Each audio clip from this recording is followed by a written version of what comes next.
training. So it's not hard to get people to buy into the idea that employment's good and education is good. So we actually talked the province into coming down with workplace health and safety officers to do a fast tailgate meeting with the people. I go to large big box stores and get equipment for free because they want to participate. And then you need those people. I mean, you need core labor people on a job site. Every job site has them. So I have a choice of either going out and hiring ABC contractor with 10 guys, or I can hire a person to work with them. So it is quite simple, actually. So it might sound difficult, it's not. It's quite simple. Trivial question for anyone at the panel. You all talked about materials being reused, coming from somewhere. Is there an appetite amongst your clients or amongst the people who are using the next use of the materials to understand and know the benefit of that product? Are they interested? Is there cachet in that? Or is it just great, it's been reused? Just curious if that's a layer of the discussion. For us, it's certainly a big part of it, but not essential. It's almost equivalent to the answer of when a customer comes into our salvage store, it feels good already to be reusing something, and if by chance they know the building that it came from, that does add to the story, but it's not an essential piece. So, and I would say that would be the same for our client base when we're designing for them. The aspect of they like that material, they like that it's salvaged, and then even better. So I would say it's part of it, but not essential. And if the narrative were to change, so that if deconstructed or recycled materials, reused materials, were just another resource material, if we could change that narrative to just be that, you wouldn't be asking that question.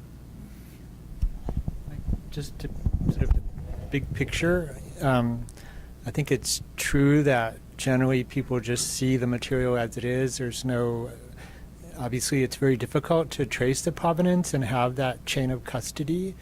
Chain of custody is a really important thing generally about knowing what's in any material. I think these days the issues of toxicity and health and other ideas about, what are you really getting in that material.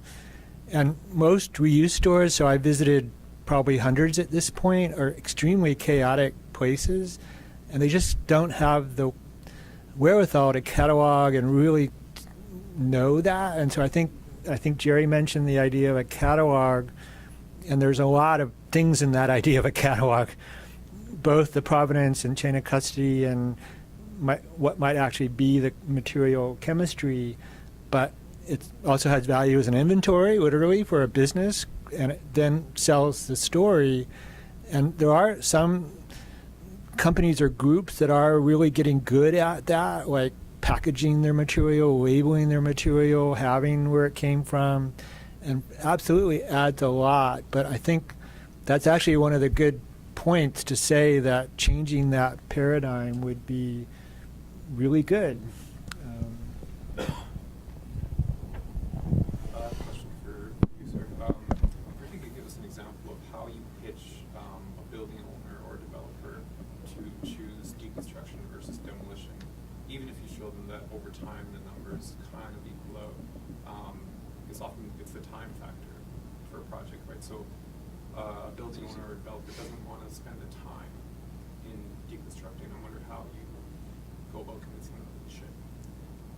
So you mean like how you would talk them out of giving more time, or just doing? How to talk them into giving you the time to do the deconstruction. So I think Gerry could probably talk a lot about that, but I mean the whole point of tracking the time and knowing where time is spent is kind of like a basic business idea if you want to be efficient. So the point is like knowing would you realize that half your time is going to be spent pulling nails? I didn't really think about that. So the implications are very important, I think. Yeah, I think the where it works for me or our company is that it's usually dollars and cents. I mean, the client doesn't care if the steel beam is brand new or 40 years old if I can get it for $300 cheaper. So it's budget, right? They really don't care, to be quite honest. Things that are going to be on the outside of the building that you visually see, maybe that's where the conversation changes a little bit. The time module is, everybody asks about time. If you look at the process of a concept of a building to finished drawings to the completion of a building, concept of building to finished drawings is 3 to 4 months, roughly. That gives me 3 to 4 months to deconstruct a building. So it's no time to the job. It doesn't affect. Or less, because Or less. gotta know materials pretty. Right. Yeah. So I think time is sort of a bit of a. I mean, people always say, "Oh, yeah, it takes so much time to deconstruct." Well, you're not getting a building plan going, "Oh, wow, I got to find 27 beams." You've hopefully found them or searched them or looked for them, and you can integrate them into the design itself. I think that was a bit more about the reusing of them, but if it's about convincing the person who wants to clear the building from their site to go towards a deconstruction,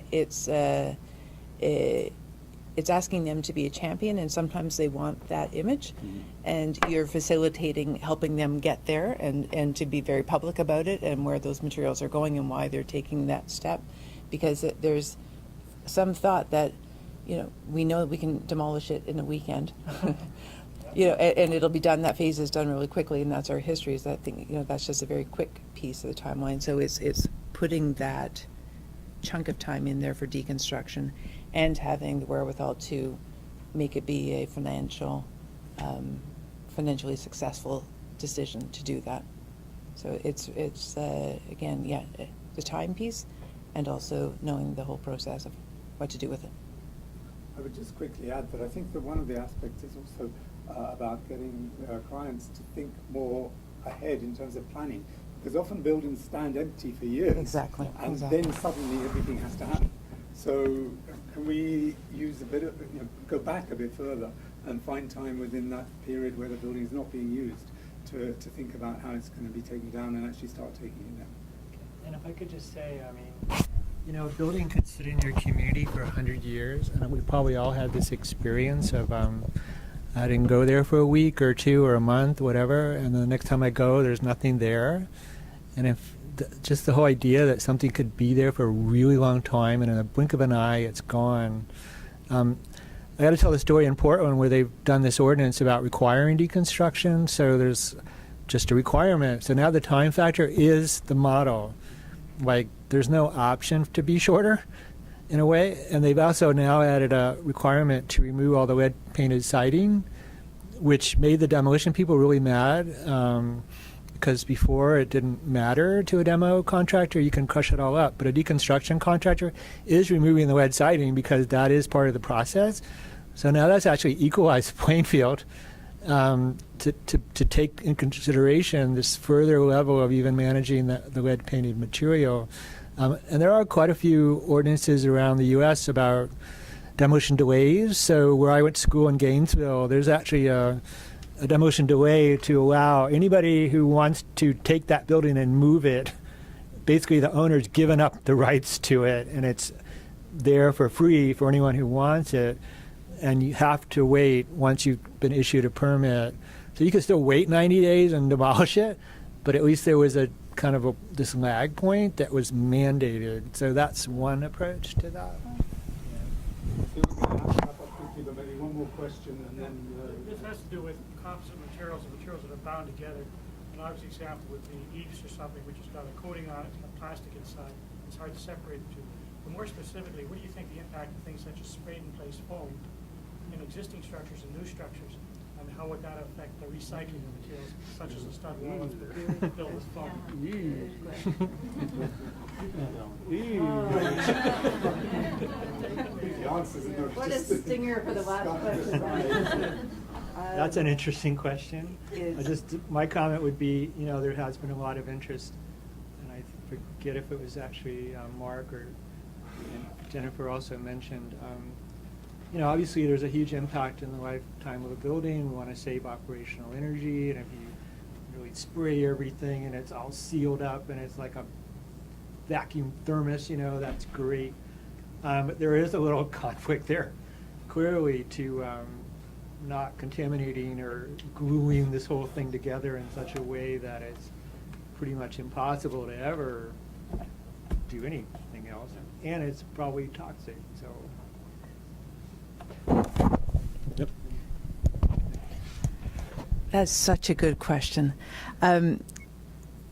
Thankfully, in our world at Solitaire, we don't work with a lot of spray because of its blowing agent and its greenhouse gas potential. So, yet there's a water blown and there's a much better product coming on the market, which will mean that we're going to face that challenge even more so in the near future, as it's going to become a very competitive and a little bit greener product than what it is now.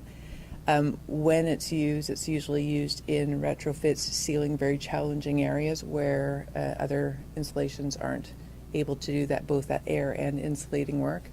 But you're bang on that it's just going to create that commingled product.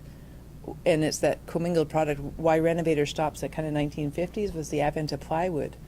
And that even is a commingled product with glues and resins and lesser quality materials. So we faced a much bigger challenge in terms of salvage and reuse, leaving those building materials in place with those products on them in their next life. So still to always imagine removing those things that we're specifying as designers and as builders, to be able to have each of those elements know its next place in its own form if it's not going to be moved in potential. So I would just kind of challenge you to look at that specification going forward. I just wanted to quickly 2 points about that question. One is that I came across a researcher in the UK that actually tried to develop metrics on the deconstructibility of different systems of building residential to actually try and address exactly those sorts of issues.